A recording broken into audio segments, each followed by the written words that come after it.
Good evening. Let me share my screen on labor for week 9 and 10 for obstetrics. So we'll have now week 9 and 10 with the intrapartal period. Okay. So what is all about the intrapartal period? Let me just flash my screen. Okay, so the intrapartal period is where now the mother is in labor or in the preparation for the birth of the baby. Okay? So we have here the normal labor theories or the theories of labor and onset. When we say theory, it is something that explains a phenomena, but it is never final. Okay, it could be changed over time, or it could be proven to be true or not true in some other time. But then again, for this moment, we still have the seven, or I think this is six theories. Na-repeat lang po yung fetal adrenal response theory. We have six theories of normal labor onset. Number one, we have oxytocin stimulation theory. We are very familiar that we have our own supply of oxytocin in our body produced by the posterior pituitary gland. Okay, because of the possibility that oxytocin would come out in the body during pregnancy, of course, there is the placenta that produces oxytocinase that would counteract the effect of oxytocin. Okay, so even if we have our own supply of oxytocin in our body during pregnancy produced by the posterior pituitary gland, okay, we are not having labor because we have the placenta. We have the placenta that produces oxytocinase to counteract the effect of oxytocin. So oxytocin stimulation theory says that when labor or when the mother is about to deliver, the oxytocin produced by the posterior pituitary gland is higher or getting higher, while the oxytocinase produced by the placenta is now lower, making now oxytocin concentrated in the body.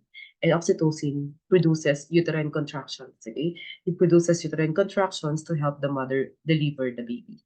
We have number two, uterine stretch theory. Okay, so when we say uterine stretch theory, it is this tension creates pressure on the nerve endings, or in other terms, okay, it means that any hollow muscular organ, when stretched to capacity, will contract and empty. Okay, any hollow muscular organ, when stretched to capacity, will contract and empty. Again, any hollow muscular organ, when stretched to capacity, will contract and empty. So that is your uterine stretch theory. Number three is the progesterone deprivation theory. If I may remind you, progesterone is the hormone for pregnancy because it keeps the uterus nutritionally abundant with blood for the baby to survive. Okay. Again, progesterone is the hormone for pregnancy. In the board exam, it is the hormone for pregnancy because it keeps the uterus nutritionally abundant with blood for the baby to survive. Actually, progesterone is from the time that the placenta is in at 12 weeks of pregnancy. Okay, because the function of progesterone is to relax the uterus for us to be able to prevent preterm labor and abortion. But during or before the labor begins, the normal labor begins, progesterone produced by the placenta is now going down, making the myometrium of the uterus very sensitive to the effects of oxytocin. That is why the woman is having contractions. Okay. So another one, we have prostaglandin theory. So in prostaglandin, theory, the fetal membrane produces now arachidonic acid. It produces now arachidonic acid. It produces what? Arachidonic acid that will be converted by the maternal decidua into prostaglandin. It will be converted by the maternal decidua into prostaglandin. Okay, so prostaglandin is another hormone that could cause the contraction of the uterus. Another one is a theory of the aging placenta. Theory of the aging placenta. So when we say theory of the aging placenta, we have discussed before that as pregnancy nears term or as labor arrives, okay, the placenta is getting old. So every hormone that comes from it will now go down, and that includes now your progesterone. So when progesterone is down, okay, nobody or nothing will keep the relaxation of the uterus. So the uterus becomes very sensitive to the effects of oxytocin and prostaglandin as well. Another theory, and that is number 6, I'm sorry for the redundancy here. Okay, we have the fetal adrenal response theory. So there are also certain hormones that is now produced by the adrenal gland, okay, of the baby, and the pituitary gland. These are your adrenaline and epinephrine. Okay, these are your adrenaline and epinephrine that would now help the uterus contract. So again, the theories of normal labor are theories that could explain to us why after 9 calendar months or 10 lunar months, okay, let me say it again, 9 calendar months or 10 lunar months in Chinese, the woman would deliver the baby because of this some possible reasons of labor. So this is the theories of labor. Let's say it again, the oxytocin stimulation theory, the uterine stretch theory, the progesterone deprivation theory, the prostaglandin theory, the theory of the aging placenta, and the fetal adrenal response theory. Another one is we have here signs of labor. Okay, mom, why is it that when labor begins, there is what we call as weight loss? Okay, bakit siya nagbe-weight loss? Okay, di ba dapat weight gain siya? So the mother is having weight loss because of the progesterone that is going down. Okay, your progesterone is also going down at this moment. Why? Again, because the placenta is now very, very old. So the progesterone is going down. Okay, so when the progesterone is down, nothing will keep fluid in the body. So when there is no fluid retention, and then of course the weight of the mother before delivery goes down. Okay, for a primigravida, approximately 2 weeks before labor, the mother loses 2 to 3 pounds. But for a multigravida or a woman who gives multiple births, okay, the weight loss will just before delivery. Again, let me say it again. This is a common board exam question. This is a common board exam question. In weight loss, okay, in weight loss, again, there is weight loss because of the progesterone going down, okay, because of the progesterone going down. And then for example, again, we say if that a primigravida is losing weight, okay, 2 weeks before labor, while a multigravida will lose weight just before labor. So the weight loss is about 2 to 3 pounds. Okay. We also have here the ripening of the cervix. When we say the ripening of the cervix needs to be soft for it to be dilatable. Again, the cervix needs to be soft for it to be dilatable. Okay. Um, Aside from dilatation, we also have a phase or the thinning of the cervix. Um, we have here another one, increased Braxton Hicks. Guys, Braxton Hicks are what we call as practiced contraction. Okay, we call it as your practiced contraction. These are your Braxton Hicks contraction. These are your practiced contractions. When we say practiced contractions, these are not regular contractions, but these are contractions that are occurring before labor to prepare the mother for delivery. Okay, so this is characterized as irregular and painless, but when it becomes or it happens before labor, it will now become regular and painful. So from irregular to regular, from painless to painful, but the Braxton Hicks itself is characterized as irregular and painless, and it will not characterize through labor. Okay. Another one is we have here the show. Okay, the show is a mixture of capillaries, okay, and the operculum. So the operculum is usually found here. Okay. For example, this is your vagina. This is your uterus. Okay. The operculum is just down here. Okay. So the operculum is a white material. It is a white material. It's a white material that protects the baby against infections all throughout pregnancy. So that is your operculum. So while the baby is going down, the blood vessels are being ruptured. Okay. So the red blood is mixed with the white operculum again. The operculum is also called the mucus plug. Okay. It is also called as the mucus plug. Okay. It is also called as the mucus plug. That is your operculum. It is also called as the mucus plug. And when it goes out, it could be called as your leukorrhea. Okay, it is now called as your leukorrhea or mucus plug or operculum. So, what will happen if the blood coming from the blood vessels is going down with the operculum? So the show will be okay. The show will be pink here, okay?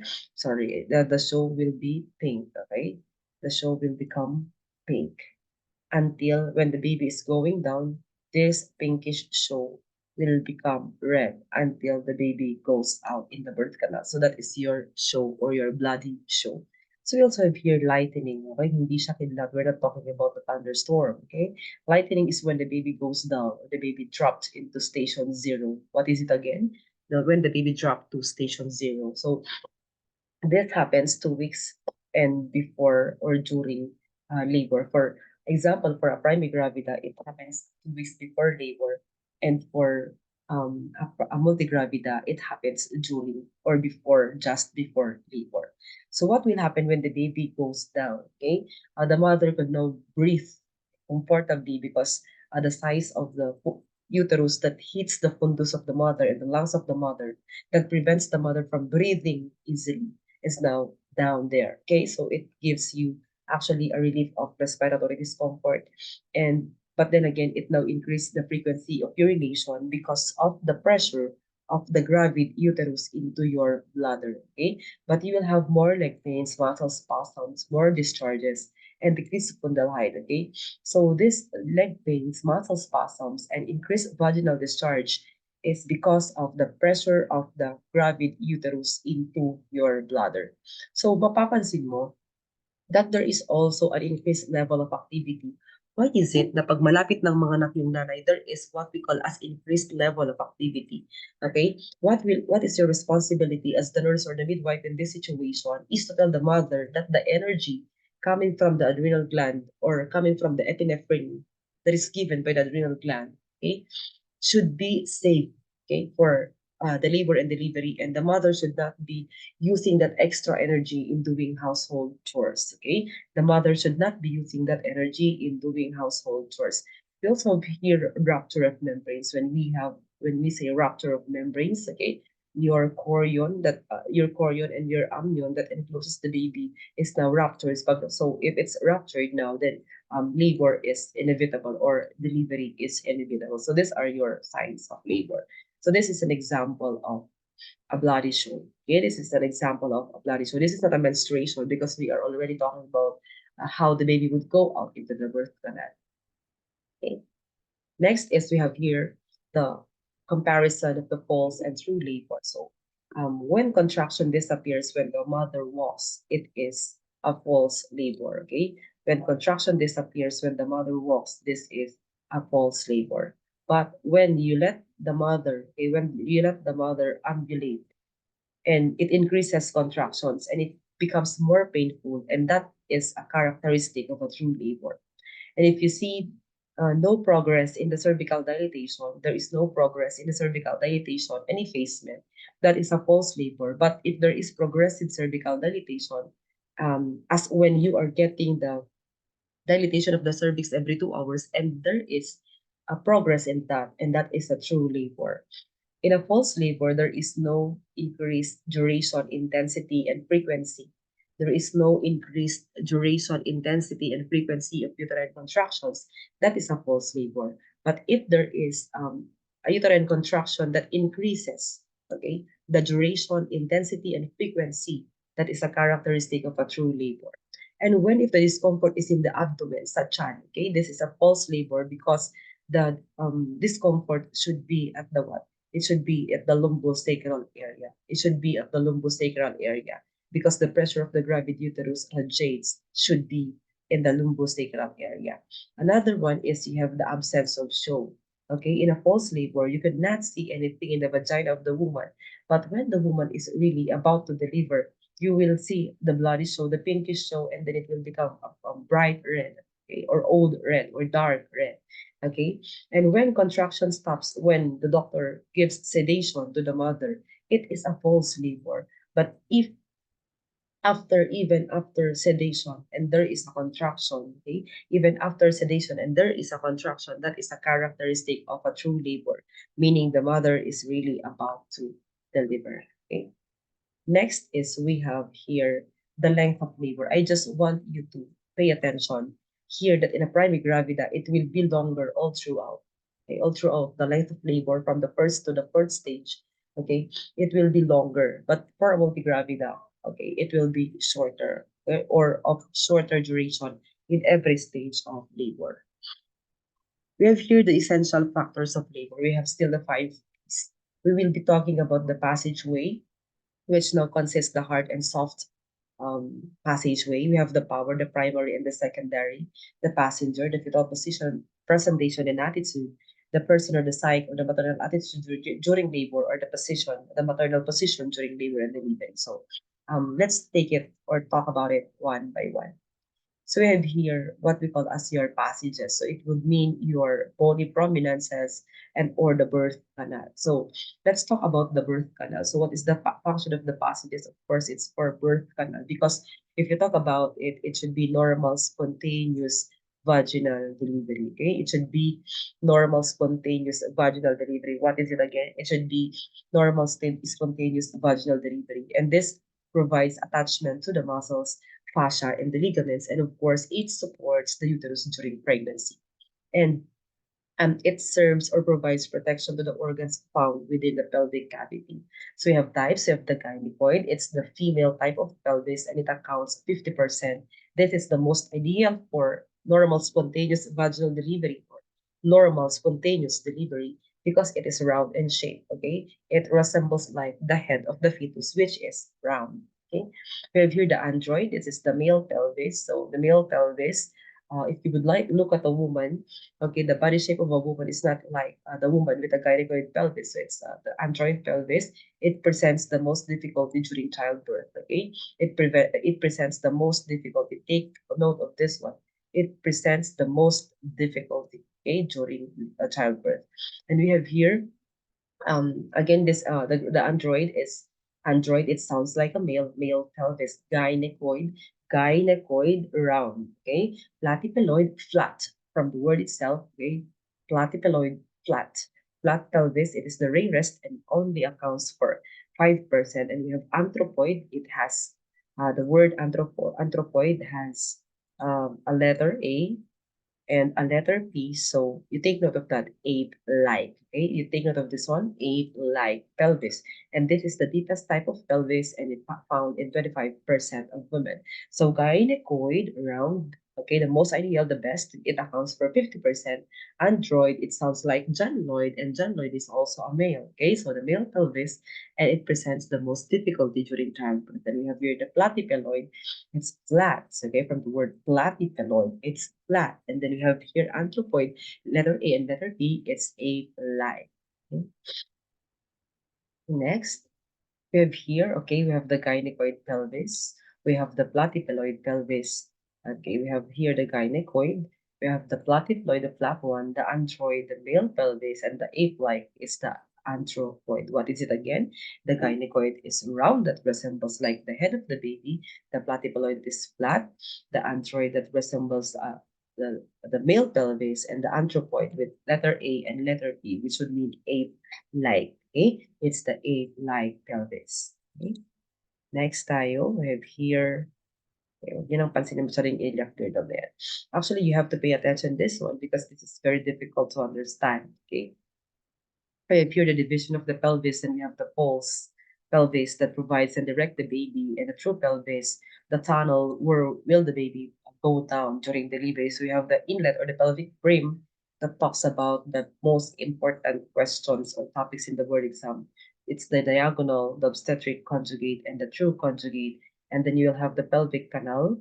Okay, it is in between the inlet and the outlet is the most important diameter of the outlet. It's because it is where the baby is going out. So when we talk about the anteroposterior diameter, okay, anteroposterior diameter of the pelvis, you take note that you will do the IE in the midpoint of the sacral promontory. Okay, you have to take note that you will do the IE in the midpoint of the sacral promontory, at ang magbabago lang is your synthesis pelvis. So when you discuss about the anteroposterior diameter of the pelvis, you will be naming the diagonal, obstetric, and true conjugates. Okay. So when you say diagonal conjugate, everything is in the midline of the sacral promontory, midline of the sacral promontory, midpoint, midline of the sacral promontory. But what is changing is the symphysis pubis. Okay, what is changing is the symphysis pubis. Okay, it's the symphysis pubis. So what happens here is when it's the diagonal conjugate, okay, you put letter L here, okay, because it is a measurement from the midpoint of the sacral promontory versus the lower margin of the S pubis. But if it's obstetric, you are lucky because you have midpoint to midpoint, so you have to put letter M here, and then true conjugate, it is the midpoint of the sacral promontory to the upper margin of the symphysis pubis, to the upper margin of the symphysis pubis. That will now give you the LMU, or the LD mu on. LD mu on. And you have to take note of the DOT when you are talking about the anteroposterior diameter of the pelvis, and that is the DOT, the diagonal obstetric and true conjugate. The diagonal obstetric and true conjugate, and everything in the midline of the sacral promontory, or the sacral promontory, is on the midline. What is just changing is the margin of the symphysis pubis. That when you talk about the diagonal conjugate, it is the midpoint of the sacral promontory versus the lower margin of the symphysis pubis. When you say the obstetric conjugate, it is the midpoint of the sacral promontory to the midline of the symphysis pubis. So it's a midline to midline. And when we have the true conjugate, it is the midpoint of the sacral promontory to the upper margin of the S pubis. So that is your anteroposterior diameter of the pelvis. So we have here the power. Okay, the power. We have the power is with the mother. It's involuntary because the contractions are involuntary. It is not in the control of the parturier. So in EINC, in WHO informed consent, you should not be counting 1 to 10 for the mother to bear down. Okay, you let the mother bear down on her own because she will be the one to feel the pain, okay, or the contraction of the uterus. It is also intermittent. Okay, it is characterized as intermittent because it has this one, contraction and then relaxation, and then contraction and then relaxation. And of course, because of this contractions in the increment, it will involve discomfort that will be from the compression and stretching and hypoxia. Okay, so that's the power. It's coming from the mother. Okay, the mother's ability to bear down. Okay, so we have here the phases of uterine contractions. Okay, your clinical instructors will ask you now to document, okay, the phases of uterine contractions. And for example, this is a uterine contraction.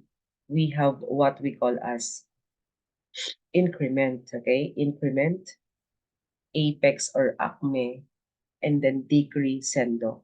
We have here increment, apex or acme, and then decrescendo. Okay, so this would mean that a contraction is intermittent. Okay, so we have here the intensity. Okay, mild, slightly tense pondus, moderate, firm pondus, strong, rigid board-like pondus. Okay, in the board exam, what comes out here is the strong contraction. Okay, the strong contraction resembles like a stony hard uterus, sing tigas siya ng bato. Okay?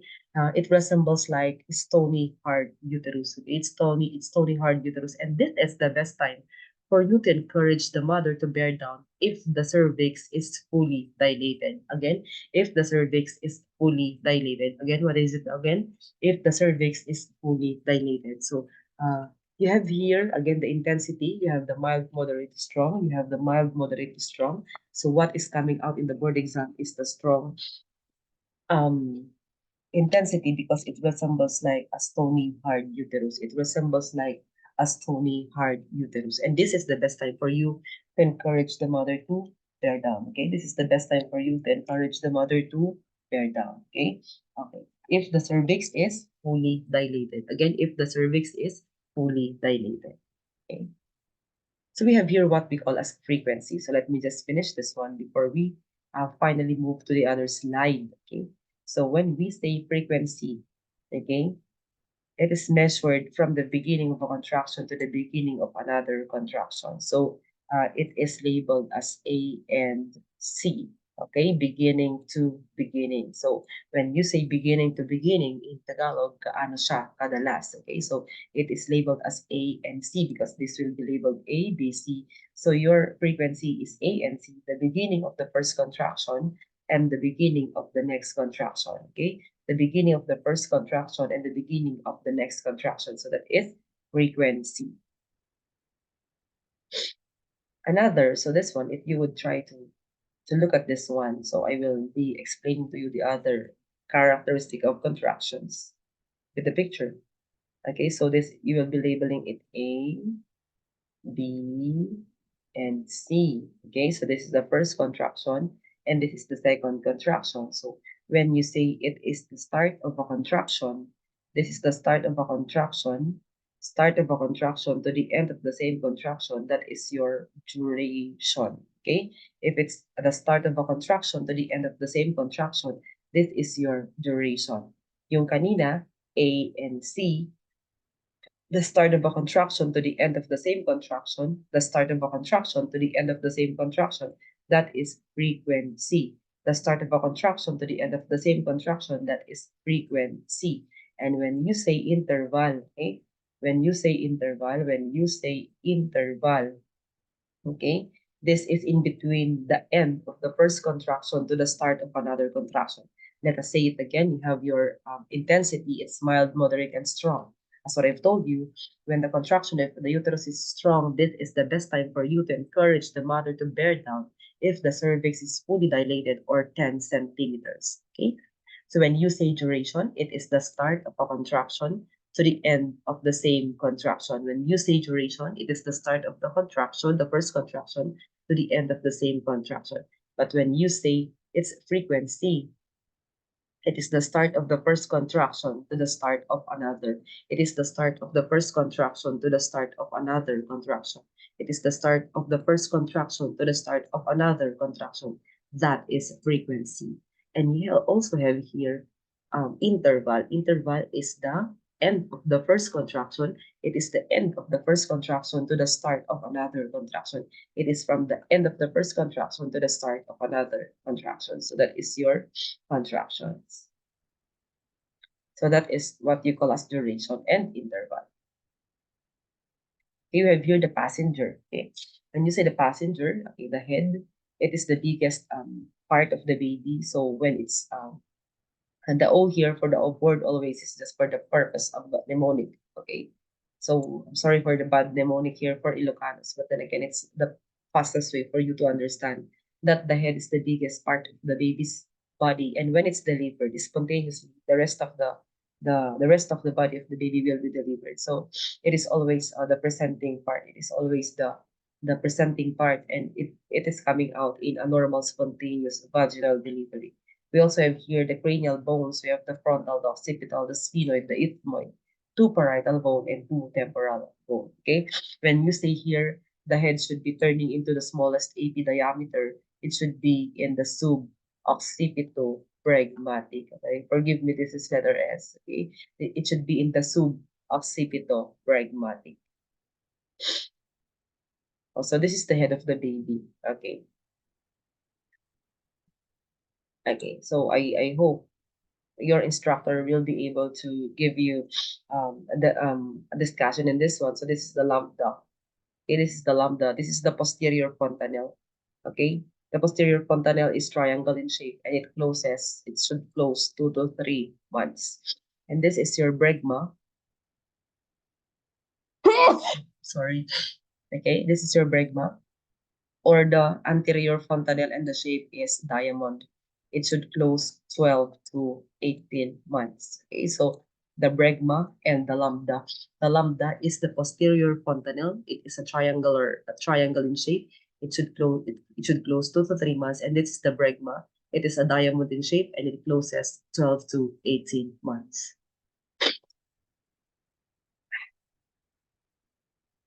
Next.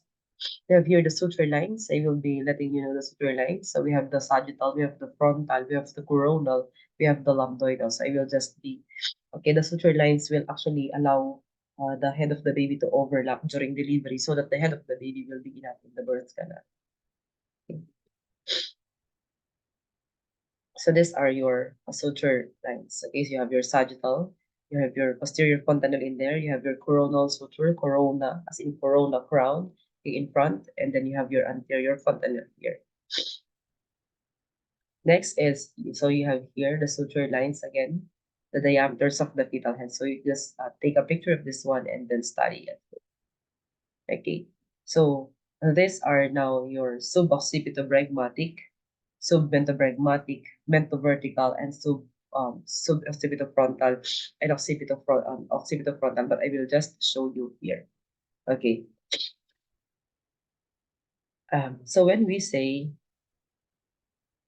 suboccipitofragmatic, this is the distance of the uh, inferior portion of the occiput. Okay, this is the distance of the inferior portion of the occiput into your bregma.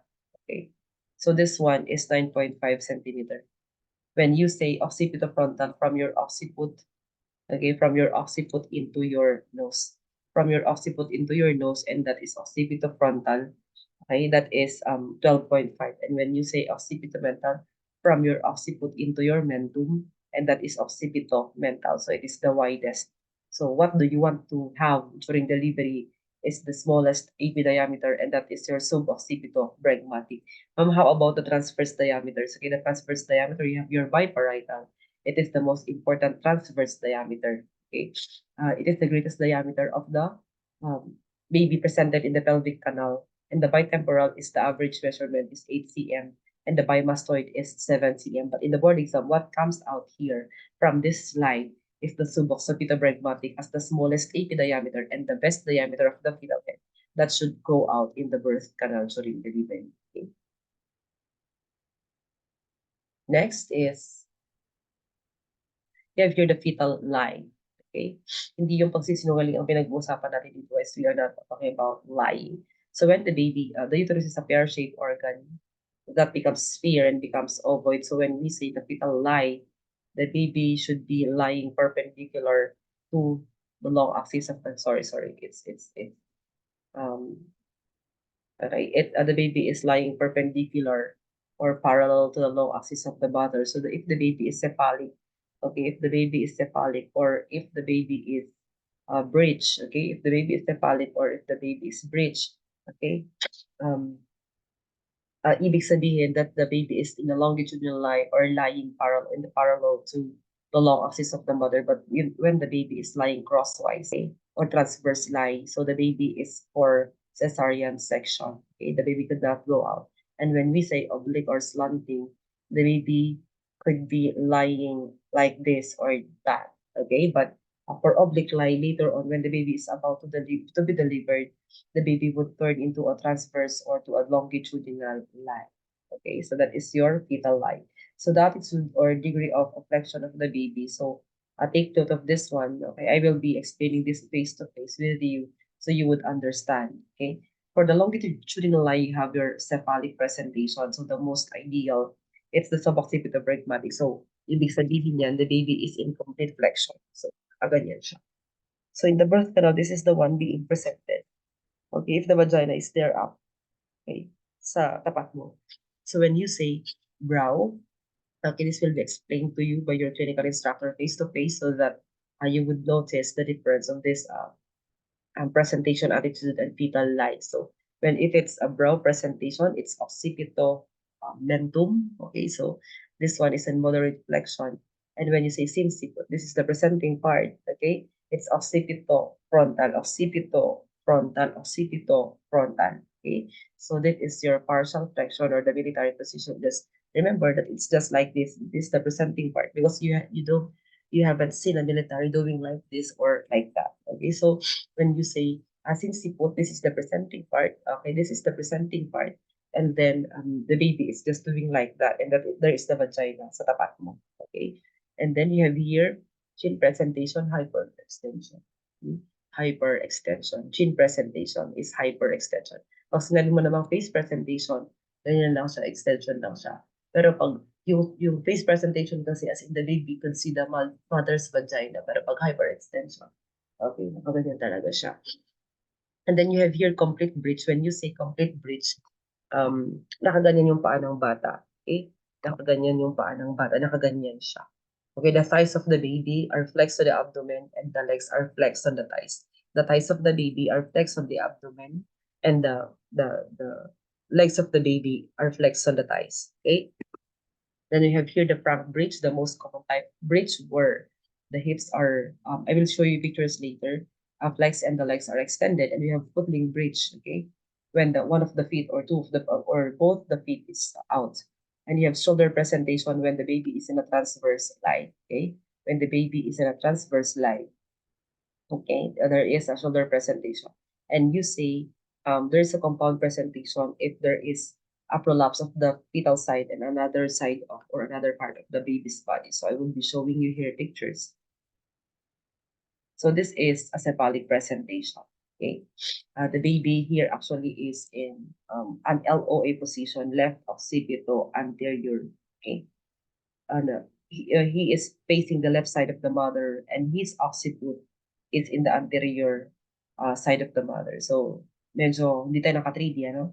Left occiput, anterior is the best position of the baby because the bladder of the mother is on the left, okay? Because the bladder of the mother is on the left. So, left, the baby is facing on the left side of the mother, and the occiput of the baby is okay, and the occiput of the baby and the occiput of the baby is on the anterior part of the mother. Why? Because the bladder is at the right, so the baby could be moving freely with this one. Okay, it could facilitate the moving out of the baby. So this one is again a cephalic presentation, but the baby is in an LOP position, low. Okay. The baby is facing on the left side of the mother, but the occiput of the baby is now sa posterior side ng mother. This is the mother's butt. Okay. So loop. Okay, that is your left occipital posterior. That is your loop. Okay, loop. Okay, loop, loop. It is the left occipital posterior. So again, naka-face sa left side ng nanay at yung occiput ng baby is on the posterior side of the mother. So this is now your complete bridge. No, this is the front bridge. Okay. Okay, the thighs of the baby, here the thighs of the baby are flexed to the body, but the legs are extended. Okay. The thighs of the baby are flexed to the body, but the thighs are but the legs are extended. So this is a complete bridge. Complete bridge. Okay. The thighs are flexed to the body and the legs are flexed to the thighs. And this is transverse line, and this is a single foot lane. Okay. So this is the position. We'll just finish the 5 piece, okay? So for LOA, nasabi ko yan kanina. So what is our, for checking the FHT, you remember, the heart is here, the head is here. So when the head is down there, if it's a cephalic presentation, then all of the FHT will be on the lower quadrant. If it's a bridge presentation and the head is up and there is the buttocks, okay, ibig sabihin, all of the FHT are on the upper quadrant. Okay, next is the station. Okay, the station, if you will see the relationship, okay, so a relationship of the presenting part of the fetus to the ischial spine of the mother. Pag sinabi natin minus station, floating yan. Pag sinabi natin positive sa baba yan, parang tae lang yan, no? It's just like when you're defecating. If you feel like it's falling down, it's in the positive station. So, floating if the head is movable above the pelvic inlet. Okay, +1 station if the fetus is engaged. +2 if the fetus is in the mid pelvis. +4 if it's in the perineum and it's bulging. So this one, as you see in the picture, I'm sorry guys, it's been 3 days that I am recording and I'm already having, okay, it's okay, it's for you. I want you to top the board exam. Okay, so if you see this is so the head of the baby, maybe if you will draw the head of the baby is still floating, okay, floating. So it's in the negative station, and this is already your 0, okay, and these are your ischial spines. These are your ischial spines. So when it's 0, it's what we call as lightening, and if it's in the positive station, the baby will have bulging and then crowning. Okay, so mauuna yung letter B before the letter C. Bulging first before crowning. Okay, when you say crowning, we always say in the board exam that we, parang nakakita na tayo ng parang piso na pagbuka ng vagina ng nanay, and we already see the head of the baby or the hair of the baby or the buttocks of the baby if the baby is in bridge presentation. Okay, so last slide for today. Who is the person? The person is the mother. So what are the factors affecting labor? If the mother perceives that labor is very difficult, like me, and the meaning of childbirth for me is very difficult, then I would not want to deliver once again. But if the perception of the mother is the other side, the other way around, that she sees that a labor is a God-given gift, she should be giving more kids, like, for example, the Muslims, their perception and meaning of childbirth is different, and they would want to deliver once again. For the readiness and preparation, if you are ready, like, for example, the stars on TV that when they're very ready, they wear makeup and all, they're prepared for childbirth. But if you are not ready, if you're not prepared for childbirth, and labor can be very difficult for you. When we talk about coping skills, when we tell the mother to plan, to push, when we give them instructions and they are able to follow us and they have a good coping skills, then labor and delivery would be very easy for them. But if they are not coping with us, with the instructions that we are giving to them, then it would take for them a longer labor, and what we call it dystocia. Okay, dystocia, dystocia. Dystocia is a very long labor that could lead to complications. And yung kabaliktad niyan is a precipitate labor. Okay, a precipitate labor, P-R-E-C-I-P-I-T-A, okay, precipitate labor. So pag sinabi natin precipitate labor, okay, mabilis masyado yung paglabas ng bata kasi the mother keep on pushing even though if there is no contraction. So we have your past experiences when the mother had an experience of abortion, a very difficult labor, then it would possibly affect their readiness, their preparation in this labor that they are facing right now. But if their past experience is very good, they just bear down 2 to 3 times and the baby came out, then it would help them to think that they will have a very easy labor. Cultural and social background, so we should be very familiar with this one because some people would, di ba? The placenta, they consider the placenta as the twin of the baby, and they consider the placenta. In the Philippines, we have a history of the Robinsons, that when you go to the Robinsons Mall, there is a snake that would just swallow you if you go to the CR, if you are a very beautiful woman. And that is the time that they consider the placenta and the umbilical cord as the twin of the baby. And if after delivery, they just bury, okay, they just bury the umbilical cord and the placenta, considering that the twin of the baby is dead, okay? And then we have here other cultural and social background. If, for example, the mother wants to keep the placenta and bring home the placenta, then you could just give them. And the presence of significant others and support system. Before the EINC, the essential intrapartum newborn care, and before the evidence-based practice, before they do not allow anyone to go with the mother during labor so as to avoid a mother very clingy during labor. But there was also a time that they already allow the father or the relative to be with the mother during labor. But now, as per EINC protocol, okay, as per EINC protocol, they allow anybody else that is allowed or requested by the mother to be with her during delivery, because in EINC, okay, we follow patient preferences. In EINC, we have the evidence-based practice, and in evidence-based practice, it is consisting of the three scaffoldings, which are your patient preferences, okay, the things that the patient wants, clinical expertise, and a product of research. The blending of the three would create an evidence-based practice. So thank you for now. I will see you once again.